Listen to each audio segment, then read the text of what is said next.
नमस्कार दोस्तों, मैं रुपेश प्रताप सिंह स्वागत करता हूं आपका जीएस क्लासेस में। जैसा कि आप सभी लोग जान रहे हैं, हम लोग उत्तर वैदिक काल का अध्ययन कर चुके हैं। अब हम प्राचीन इतिहास में उत्तर वैदिक काल के बाद कुछ विविध प्रश्नों का अध्ययन करेंगे, जिसमें कुछ जैसे पुराण हो गए, स्मृतियाँ हो गई और धर्मशास्त्र हो गए, जैसे दो महाकाव्य हैं, रामायण और महाभारत है, इनका अध्ययन करेंगे। अध्ययन मतलब कि इनसे संबंधित आने वाले प्रश्नों का अध्ययन करेंगे। ठीक है, देखते हैं। सबसे पहले हम पुराणों के बारे में देखते हैं। पुराण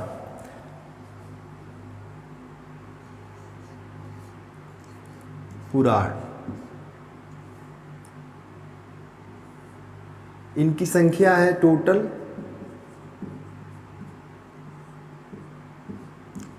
18। पुराणों कुल कितनी संख्या है? 18। सबसे पुराना, सबसे प्राचीन पुराण कौन सा है?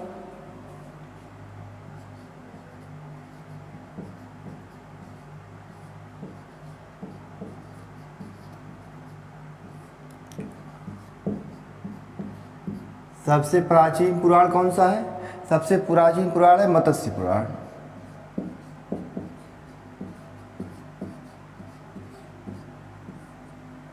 सबसे प्राचीन पुराण मत्स्य पुराण है। जैसे पुराण होते हैं, पुराणों के उप पुराण भी होते हैं। उप पुराण की संख्या कितनी है? 29। उप पुराणों की संख्या है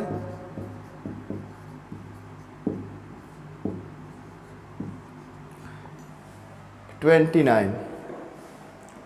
अब जैसे इन पुराणों से कुछ भारतीय राजवंशों की भी जानकारी प्राप्त होती है, इसके बारे में हम थोड़ा सा देख लेते हैं। जैसे हमने देखा मत्स्य पुराण, मत्स्य पुराण से सातवाहन वंश की जानकारी प्राप्त होती है। सातवाहन वंश की जानकारी प्राप्त होती है। किससे? मत्स्य पुराण से। समझ में आएगा? एक पुराण है विष्णु पुराण।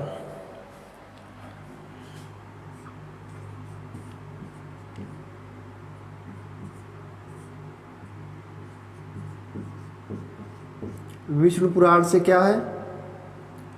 मौर्य वंश की जानकारी प्राप्त होती है।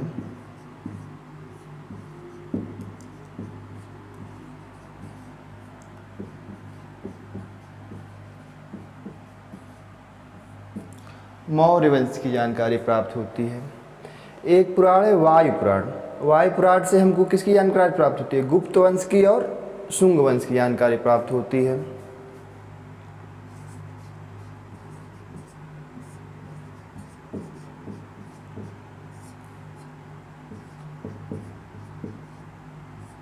गुप्त वंश और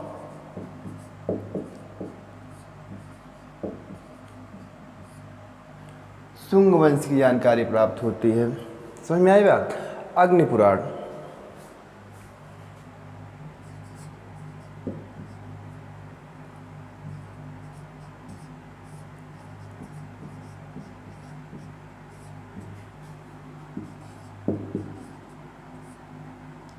तंत्र मंत्र और जादू टोने की जानकारी प्राप्त होती है।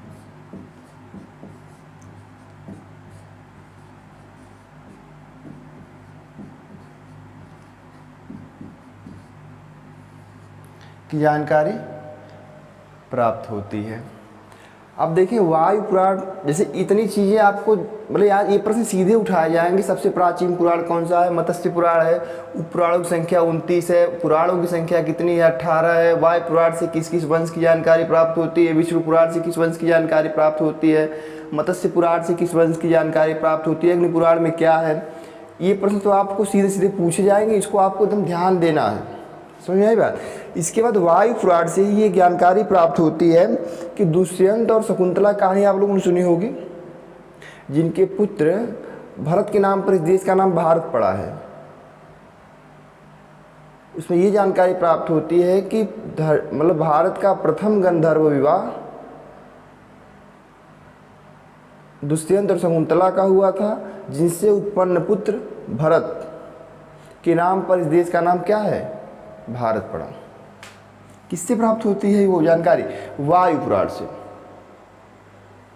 यहाँ से हमको क्या प्राप्त होती है? दुष्यंत और शकुंतला के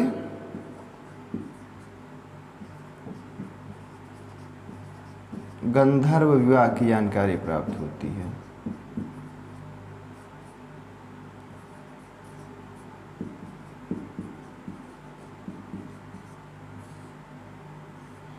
की जानकारी प्राप्त होती है। अग्नि पुराण में वर्णित है कि सबसे पहले गणेश की अगर पूजा की जाती है। अब इसकी जानकारी कहाँ से प्राप्त होती है? अग्नि पुराण से पता चलता है कि गणेश की पूजा सर्वप्रथम की जानी है। गणेश की, भगवान गणेश की अग्र पूजा की जानकारी कहाँ से प्राप्त होती है? अग्र पूजा की जानकारी कहाँ से प्राप्त होती है? अग्नि पुराण से प्राप्त होती है। और जैसे देवी दुर्गा जो है, माँ दुर्गा, इनकी जानकारी सबसे पहले कहाँ प्राप्त होती है? मार्कंडेय पुराण में।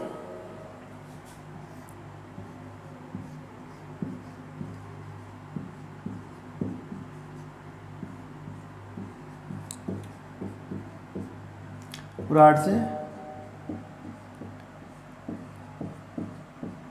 माँ दुर्गा की जानकारी प्राप्त होती है।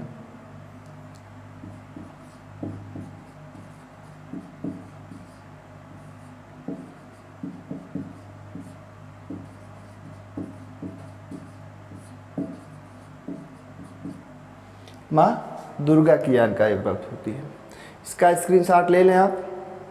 इसके बाद हम थोड़ा सा और कुछ स्मृतियाँ बता देते हैं। उसके बाद जो भारत में 2 महाकाव्य हैं, रामायण और महाभारत, उनके बारे में छोटी छोटी जानकारियाँ हैं, उनको बता देते हैं। इसके बाद हम इस चैप्टर को क्लोज करते हैं, फिर हम आगे बढ़ जाएंगे महाजनपद काल की तरफ। आप इसका स्क्रीनशॉट ले लें, हट जाते हैं।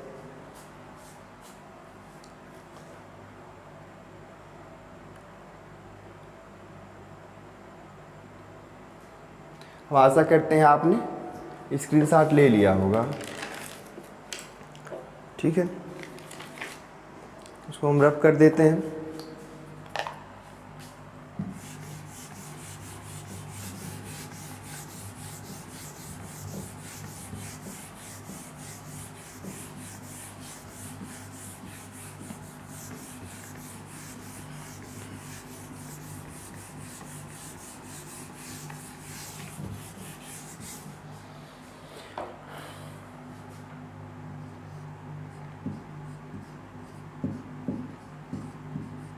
अच्छा, स्मृतियाँ क्या हैं? स्मृतियाँ उस समय के जो सामाजिक जीवन था, सामाजिक जीवन के नियमों के वर्णन इसमें मिलता है। सामाजिक जीवन लोगों का कैसे चलता था, उसमें कैसे नियम कानून थे, किस तरह से लोग जीवन में उनके नियम होते थे, जिस सामाजिक नियम क्या थे, इनकी जानकारी प्राप्त होती है।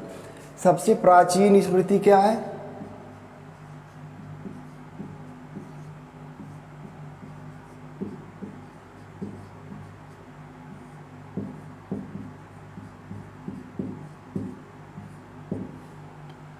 सबसे प्राचीन स्मृति क्या है?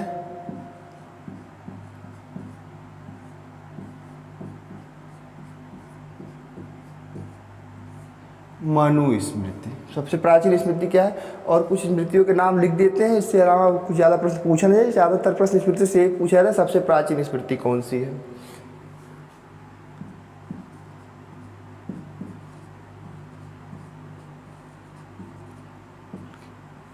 याज्ञवल्क्य स्मृति,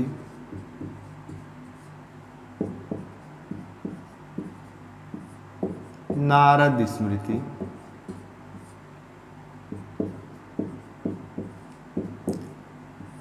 पराशर स्मृति।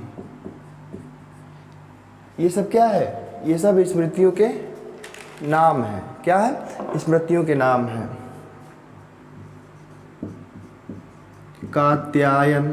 कात्यायन स्मृति,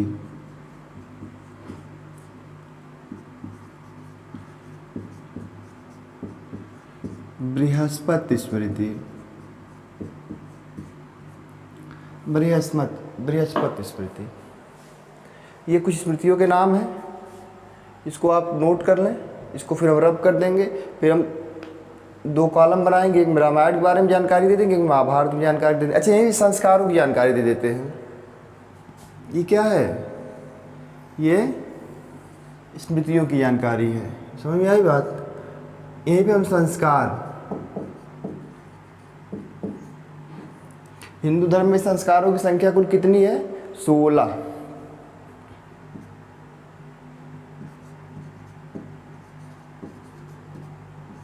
संख्या क्या है? 16 है। प्रथम संस्कार क्या है?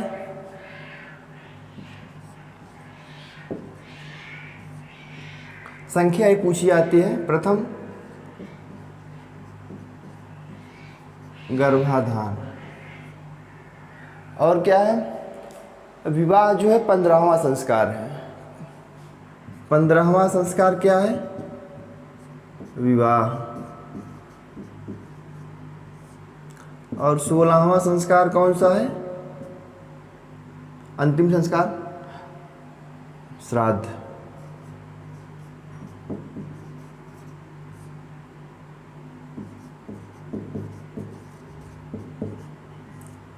संस्कार। श्राद्ध प्रथा का सबसे पहले वर्णन कहाँ प्राप्त होता है?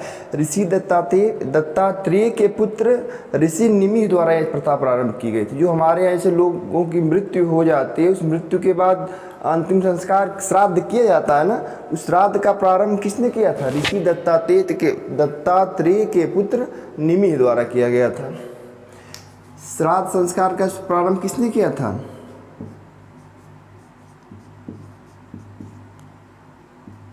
ऋषि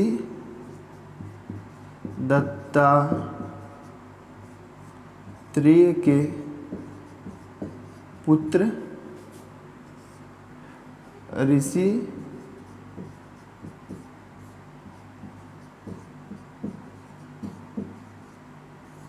निमि द्वारा इसे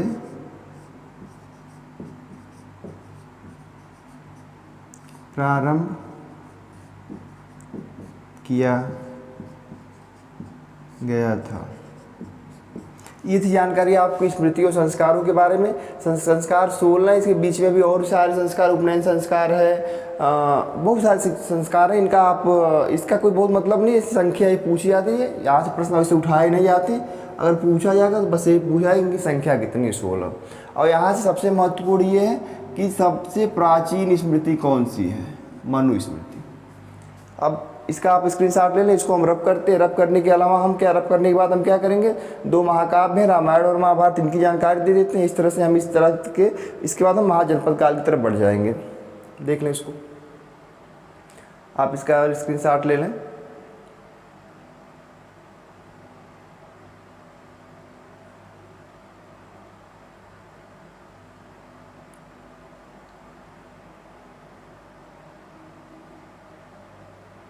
हो गया? अब इसको रब कर देते हैं।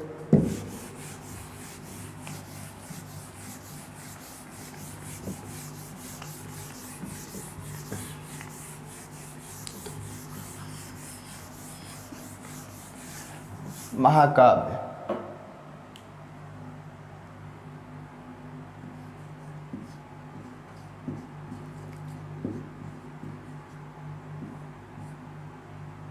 दो हैं,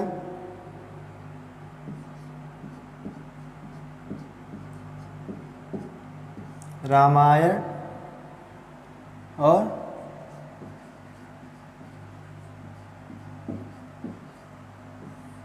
महाभारत।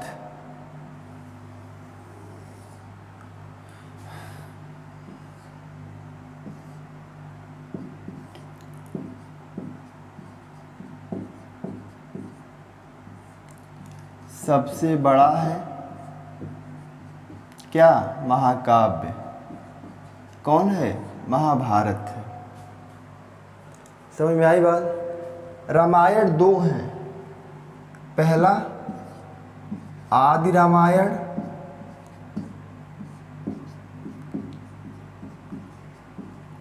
इसे किसने लिखा है? भुसुंडी ने, ये ऋषि थे भुसुंडी ने लिखा है। दूसरा है आधुनिक रामायण या सिर्फ रामायण, आप सिर्फ रामायण लिख लें, रामायण। इन्हें किसने लिखा है? ऋषि वाल्मीकि ने।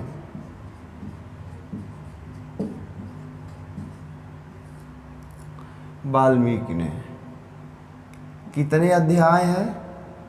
कांड जिसको कहते हैं, कुल मिला के 7 हैं। कौन कौन से? पहला बाल कांड, अयोध्या कांड, बाल कांड, अयोध्या कांड, और कौन सा है? आरण्य कांड, मतलब जंगल जाने वाला, आरण्य कांड,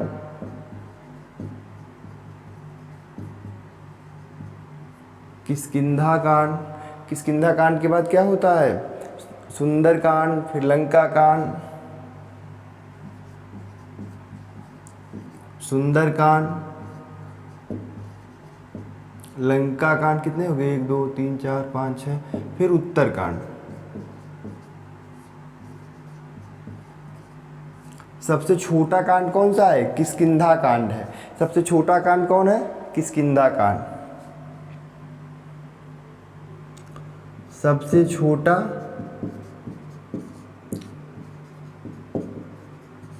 कांड कौन है?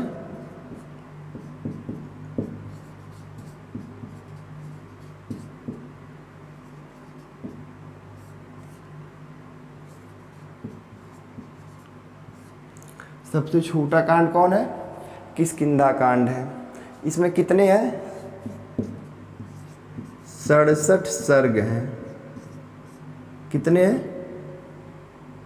67 सर्ग हैं। महाभारत रामायण में कुल मिलाकर 24,000 श्लोक हैं और 645 सर्ग हैं। रामायण में कुल कितने हैं? कुल 24,000 श्लोक हैं और कुल मिलाकर कुल सर्ग जैसे 67 किष्किंधा कांड में है और कुल सर्ग कितने हैं? 645। ये रामायण की पूरी कहानी है। रामायण में 2 रामायण, आदि रामायण भुसुंडी ने लिखा है, रामायण वाल्मीकि ने लिखा है। कांड 7 हैं, बाल कांड, अयोध्या कांड, आरण्य कांड, किष्किंधा कांड, सुंदर कांड, लंका कांड, उत्तर कांड। सबसे छोटा कांड कौन सा है? किष्किंधा कांड है, जिसमें 67 सर्ग हैं। कुल सर्गों की संख्या कितनी है? 645। और रामायण में कुल मिलाकर 24,000 श्लोक हैं। समझ में आई बात? आप इसका स्क्रीनशॉट ले लें।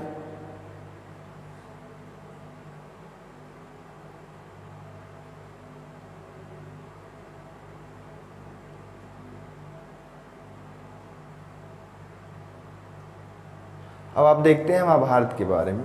ये सबसे पहला तो ये सबसे बड़ा है। दूसरा रचयिता इसके कौन है? वेद व्यास, कृष्णद्वैपायन वेद व्यास। श्लोक 1,00,000।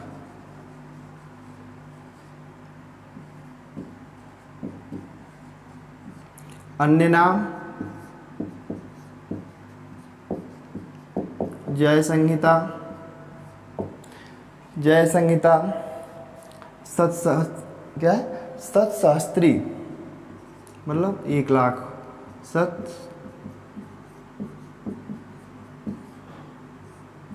सतसहस्त्री। महाभारत में कुल मिलाकर 18 पर्व हैं और 95 अध्याय हैं। 18 पर्व हैं, 95 अध्याय हैं। इसकी रचना माना जाता है कि 800 ईसा पूर्व में गुप्त काल के दौरान हुई थी। कब इसकी रचना हुई थी? 800 ईसा पूर्व में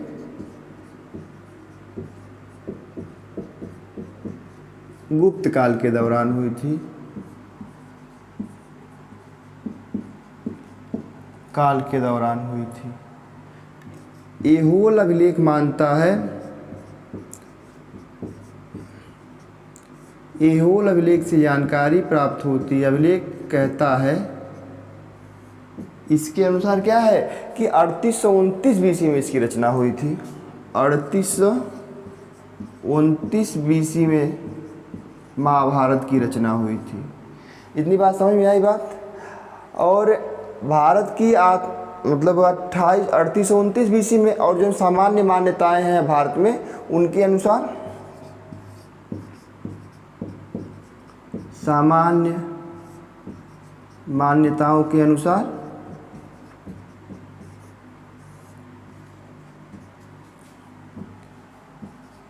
अनुसार 3000 बीसी में रचना हुई थी रामायण, महाभारत की। ये रही महाभारत से आने वाले सारे प्रश्नों की कहानी। इतनी बात समझ में आई बात। हमने आपको बताया महाभारत सबसे बड़ा महाकाव्य, इसके रचयिता कृष्ण द्वैपायन वेद व्यास हैं। 1 लाख इसमें श्लोक हैं। जय संहिता सप्तशस्त्री भी कहते हैं। इसमें 18 पर्व 95 अध्याय हैं। 800 ईसा पूर्व में गुप्त काल के दौरान इसकी रचना हुई, ऐसा माना जाता है। ऐहोल अभिलेख के अनुसार 3829 बीसी में इसकी रचना हुई थी। सामान्य मान्यताओं के अनुसार 3000 बीसी में इसकी रचना हुई थी। ये रहा हमारे 2 महत्वपूर्ण महाकाव्यों के बारे में। आप इसका स्क्रीनशॉट ले लें। इस तरह से हम अब अगली जो क्लास होगी वो महाजनपद काल के बारे में होगी। समझ में आई बात। अगली क्लास किसके बारे में होगी? महाजनपद काल के बारे में होगी। अगर आपको ये जानकारी पसंद आई हो, अगर आपको ये क्लास अच्छी लगी हो, तो वीडियो को लाइक करें, चैनल को सब्सक्राइब करें। बहुत बहुत धन्यवाद आपको।